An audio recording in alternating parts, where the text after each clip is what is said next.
Muchas gracias, Cristina. Continuamos con Lenia Batres Guadarrama. Es licenciada y maestra en Derecho, con maestría y doctorado en Estudios de la Ciudad por la Universidad Autónoma de la Ciudad de México. Fue diputada federal, ha realizado distintas funciones en el gobierno de la Ciudad de México y ha escrito para diversas publicaciones periódicas. El título de su ponencia es El alcance del derecho a la ciudad en la nueva juridicidad de la Ciudad de México. Bienvenida, Lenia.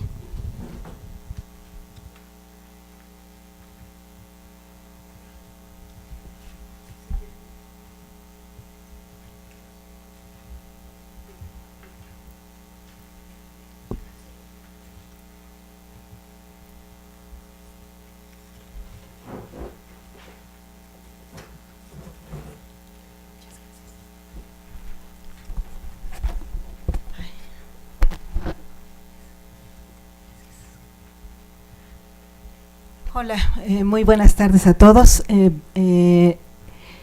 Bueno, yo escogí un tema que es muy jurídico, pero en realidad creo que terminé abordando lo menos jurídico del asunto, pero porque encontré un par de vetas más interesantes, pero vamos a abordar esta parte jurídica del alcance del derecho a la ciudad, fundamentalmente para el caso de la Ciudad de México, porque se encuentra en la nueva Constitución. Este es parte de lo que quiero abordar, está muy condensado, entonces le vamos a dar más espacio fundamentalmente al EFEB y al caso del derecho a la ciudad en nuestra Constitución. Cuando uno lee el libro del derecho a la ciudad de Henri Lefebvre, es muy sorprendente encontrar, sobre todo cuando lo leemos después de mirar el desarrollo de los movimientos sociales y del conjunto de reivindicaciones que se han dado alrededor del derecho a la ciudad, es muy interesante encontrar esta veta tan política y tan jurídica en el texto original de Lefebvre, porque es poco conocida y poco reivindicada. Y es más, hay quien durante mucho tiempo ha afirmado que en realidad este autor francés nunca se refirió al derecho a la ciudad como una reivindicación jurídica, pero tiene un altísimo contenido y por eso quise detenerme en esta parte. Él habla de su estrategia de clase, bueno, nos explica de hecho a la ciudad o al desenvolvimiento de la ciudad como una ciudad que se mueve sistémicamente bajo una estrategia de clase que no necesariamente está concertada, pero que conjunta un cúmulo de acciones que terminan en generando esta dinámica, que incluso son acciones a veces con intencionalidades distintas, diametralmente opuestas, pero que terminan conjuntándose en una sola dinámica que favorece la movilización de la riqueza inmobiliaria, su inserción en las dinámicas de intercambio, en el valor de cambio, en la restricción del suelo y la vivienda. Y de ahí que él cree que cuando un Estado no se cuestiona esta base sistémica con la que funciona el capitalismo en la ciudad, pues termina ayudando a esa dinámica, trabajando a esa dinámica, que es lo que sucedió durante muchas décadas con una planificación urbana que lo que hizo fue asentarse sobre la base de la zonificación, de las técnicas de la zonificación. Su idea era, como toda la de la planificación de finales del siglo XIX y principios del siglo XX, pues una idea de la racionalización de recursos que buscaba hacer convivibles pues las actividades en la ciudad y permitir, en el caso fundamentalmente del inicio de la planificación, permitir el espacio suficiente para que pudiera desarrollarse la industria dentro de la ciudad y pudieran tener también espacio nuevos fenómenos sociales que venían asentándose en la ciudad. De ahí que observa Lefebvre racionalismo operacional, le llama a esta planificación urbana en tres variantes. Nos habla del urbanismo de los hombres de buena voluntad, que hablan de la escala humana del urbanismo. Nos habla del urbanismo de los administradores vinculados al sector público, que él critica muy duramente, como los grandes tecnócratas capaces de aplastar lo que sea en función de las modas urbanísticas de una ciudad. Y bueno, está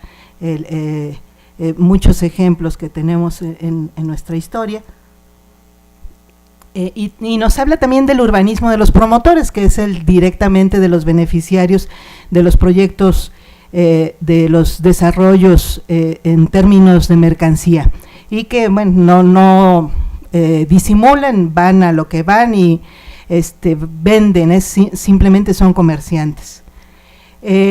La ciudad de la industrialización del siglo XIX pues es una ciudad ya de fábricas y talleres, que va a generar un fuerte conflicto por los ocupantes anteriores de la ciudad feudal, que era una ciudad sin pobres porque los pobres estaban en el campo. Entonces la ciudad de la industrialización se trae a los pobres al mismo espacio, y entonces se generan esas discordancias, ese malestar que les genera a las élites de ese momento,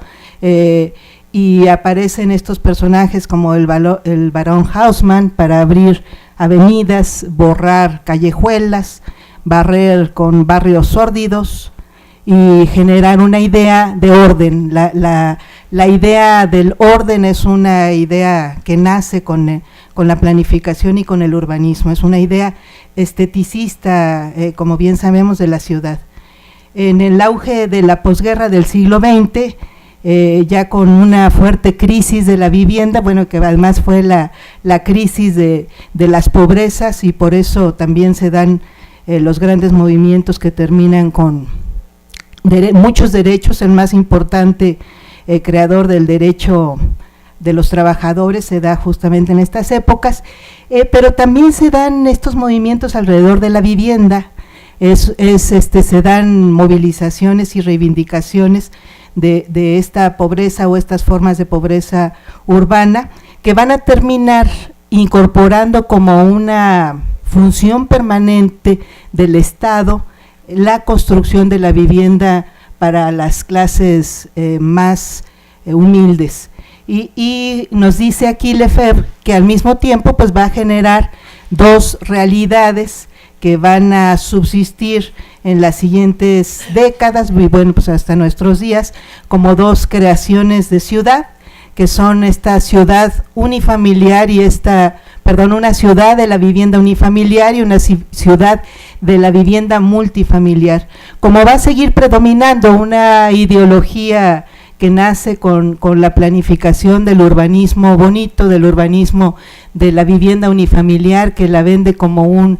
nuevo estilo de vida, entonces lo que él nos dice es que incluso quienes habitan en la vivienda multifamiliar creen que la vida urbana o la vida deseable urbana es la vivienda del unifamiliar, y entonces se genera que se construye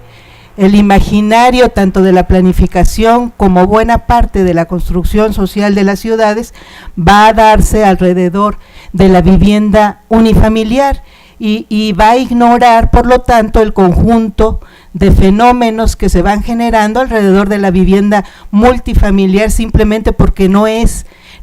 esa la realidad deseable de una ciudad. Bueno, además de que va a arrimarla hacia las periferias, lejos de todo, donde el suelo es más barato, al Estado no le preocupa construir ciudad alrededor de esa vivienda, como hasta el día de hoy no ha sido la característica de la vivienda social, que se construye con su infraestructura completa. Y entonces va a haber nos dice que pues todas estas realidades de la ciudad, de calles, plazas, monumentos, espacios públicos, pues se quedan prácticamente para el disfrute de quien habita en la vivienda unifamiliar. Nos habla de tres momentos de la planificación urbana: el ascenso de la industria, la extensión de la urbanización, el reencuentro, el reinvento de la realidad urbana a través de los intentos de restitución de centralidades. Todo esto pues es parte de los contenidos que van teniendo la planificación urbana, y él nos dice que si queremos transformar a la ciudad, pues tenemos que hacer un planteamiento político sobre la ciudad que confronte las dos concepciones de ciudad, la ciudad del valor de uso, la ciudad del valor de cambio, que confronte o que observe también a la ciudad histórica y las funciones que ha tenido esta ciudad, y pone pues por ejemplo pues la ciudad más vieja, la antigua. Ahí no existía ni siquiera la noción de la propiedad como propiedad individual, hay una propiedad comunal, hay una democracia, pero no hay una noción de libertades individuales, y no tiene pues relación este conjunto de valores con la ciudad actual de la propiedad privada, del dinero, del suelo, del comercio, de la industria ligada al racionamiento del Estado, al racionalismo del Estado y del individuo. Y nos dice que una nueva forma, y esa es la fuerza de su planteamiento político, que termina en el enunciado del derecho a la ciudad, pues es la superación de un análisis fragmentario que se realiza alrededor de la ciudad, y que pues tiene que superarse a través de un estudio científico, dice él, que analice a la ciudad compleja, la ciudad que debe ser analizada desde la historia, la demografía, sociología, geografía, climatología, botánica, para poder proyectar, no para planear sobre lo que, porque además esa fue la trayectoria histórica de la planeación urbana, planear sobre lo que se prevé que va a venir como si no lo pudiéramos evitar, sino planear, proyectar sobre lo que deseamos que sea la nueva realidad de la ciudad. Entonces es proyectar el futuro deseable, más que sobre lo que miramos como inminente futuro. Y de ahí que nos hable de este urbanismo como ciencia, más allá de técnicas y aplicaciones parciales concentradas en la regulación del espacio edificado, como práctica social que concierne al conjunto de la sociedad, que plantea estrategias políticas, que supera el conocimiento parcial y que desarrolla hipótesis y proyectos con dimensión global. Trasciende su finalidad economicista, dirigida a fortalecer el sobreprecio y la sobreexplotación capitalista, y prevé un crecimiento económico subordinado al desarrollo. Es una racionalidad concreta, emergida de los conflictos, orientada más que al bienestar común o al interés general, al desarrollo de la sociedad urbana, prospectando sus nuevas necesidades. Considera la producción de nuevos bienes en el espacio y en el tiempo. Las posibilidades de esta planificación se encuentran justamente en ese origen científico que él plantea, como en el análisis globalizado, el proyecto y su capacidad imaginativa, creativa, previsora. Y además le da contenido pues sumamente jurídico a esta planificación ciencia, planificación social que se realiza para lograr el derecho a la ciudad como una forma superior de derechos, y él enuncia estos derechos muy específicamente: el derecho a la libertad, el derecho a la individualización en la socialización, al hábitat, al habitar, a la obra, es decir, a participar en lo que se construye como ciudad, el derecho a la apropiación, no a la propiedad, y además lo vincula con el gobierno local como una categoría intermedia entre la ciudad y el Estado. Es la ciudad del orden próximo, es la ciudad del lugar de las instituciones específicas como el municipio, a diferencia del Estado, que es un orden lejano en el que se organizan los individuos en grupos, bajo formas formales, domina al orden próximo a través de sus poderes y tiene su sede en la ciudad política, militar, religiosa, que coexiste con las instituciones urbanas. Entonces es muy interesante que nos diga esto, ¿verdad? En realidad las instituciones políticas, militares y religiosas vienen del Estado, y las instituciones urbanas vienen de la ciudad, o las instituciones, porque son instituciones también, instituciones que crean ciudad, vienen del orden del municipio. El desarrollo urbano en el capitalismo es un proceso global de industrialización y urbanización, nos dice sociedad urbana y plano específico de la ciudad, modalidades de lo cotidiano dentro de lo urbano, y nos habla, bueno, más bien, perdón, y yo digo, en realidad el derecho a la ciudad en Lefebvre, pues no es una utopía, nos está planteando un derecho realizable, nos está planteando una política urbana y nos está planteando además la forma de realizar una nueva manera de la planeación aplicada a través de un gobierno local. Y además es muy curioso encontrar estas frases en un sociólogo, filósofo como fue él, porque se mete a un debate histórico del derecho, que es este gran debate entre el derecho positivo y el derecho natural, el derecho como deseo, o el derecho como o la inspiración de los derechos humanos como atributos con los que nacemos los humanos, independientemente de que sean reconocidos por el Estado, tengan instituciones para que se cumplan, y él hace directamente la crítica, en particular dirigida al derecho a la vivienda, como un derecho que tiene que ejercerse. Él dice, hasta ese momento, él está hablando de los años 60, forma parte de los derechos del hombre, que son derechos que se miran todavía como derechos naturales y no como derechos ejecutables. Me dicen que queda muy poquito tiempo, entonces nos vamos a ir muy rápido. Simplemente menciono que tiene él otros dos textos, desafortunadamente no está traducido al español du contrat de Citoyen,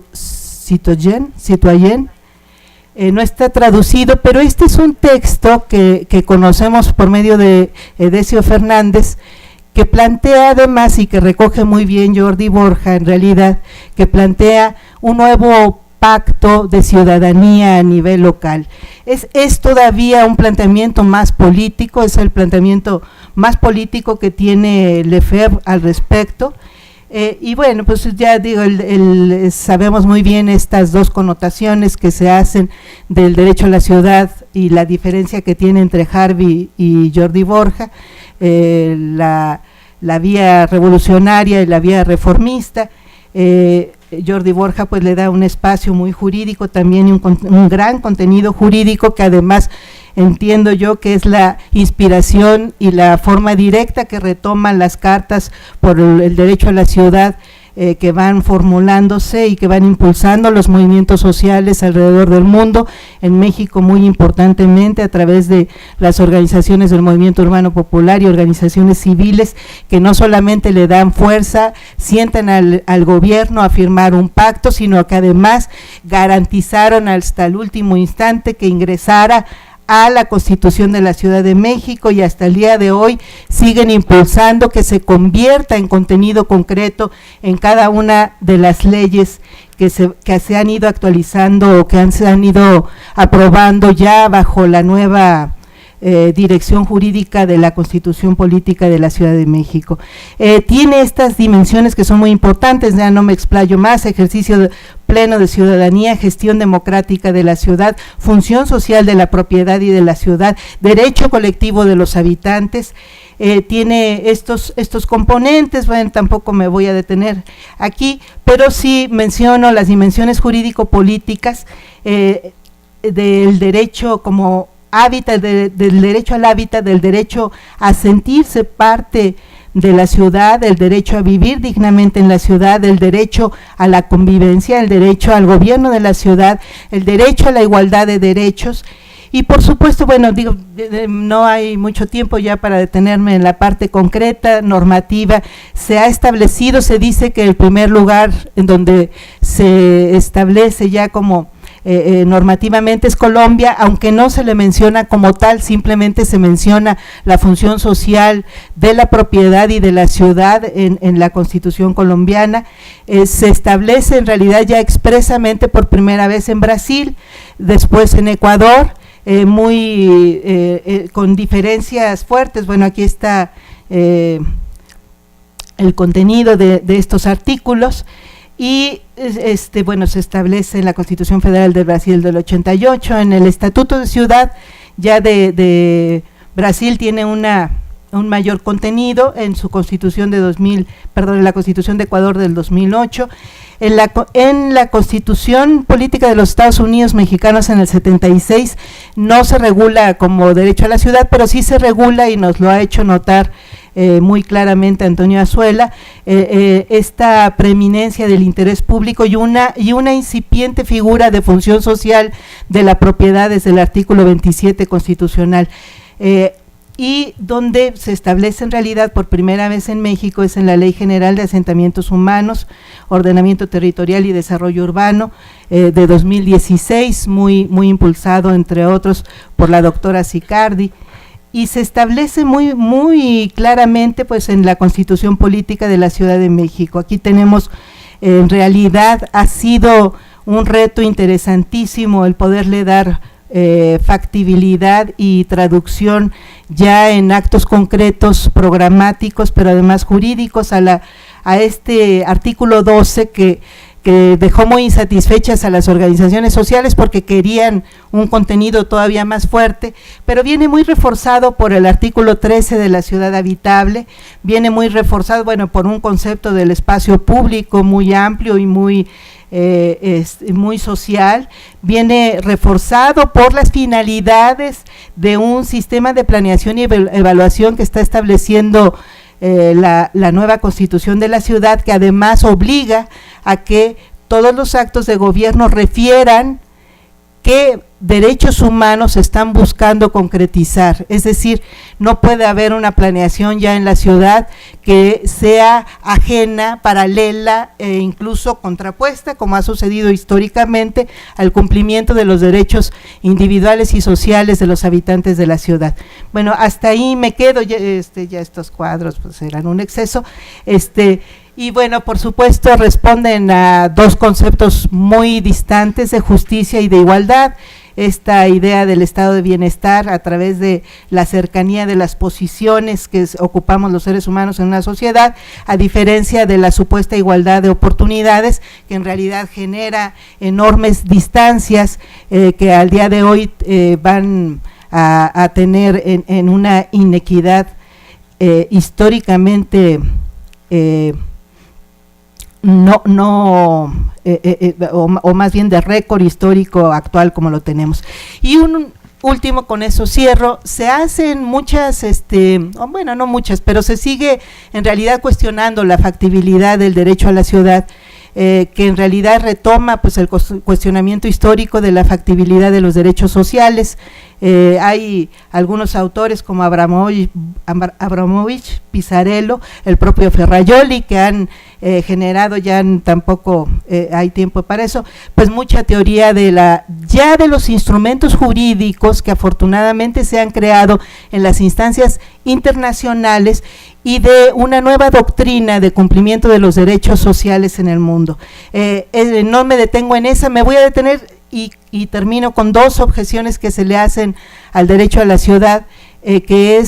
está generando o que puede generar su factibilidad en realidad a través de los jueces o de su judicialización como un derecho colectivo, y se dice también que puede generar una ciudadanía paralela en un estado o como un estado dentro de otro estado. En realidad estas son dos viejos tipos de impugnaciones que pues no tienen mucho sustento, porque cualquier derecho en realidad siempre va a terminar pudiendo impugnarse ante un juez, y eso es lo que queremos en realidad. Lo que ahora en México queda como enorme reto, además de concluir todo el entramaje institucional en el caso de la Ciudad de México, lo que queda como enorme reto también pues es transformar a los sujetos que materializan este tipo de nuevas figuras, tanto a la administración pública como a los propios jueces, para que hagamos factible un nuevo pacto que es este derecho a la ciudad, en donde ya lo hemos establecido, que en nuestro caso es la Ciudad de México. Muchas gracias. Gracias, Lenia. Continuamos con Elena Risati,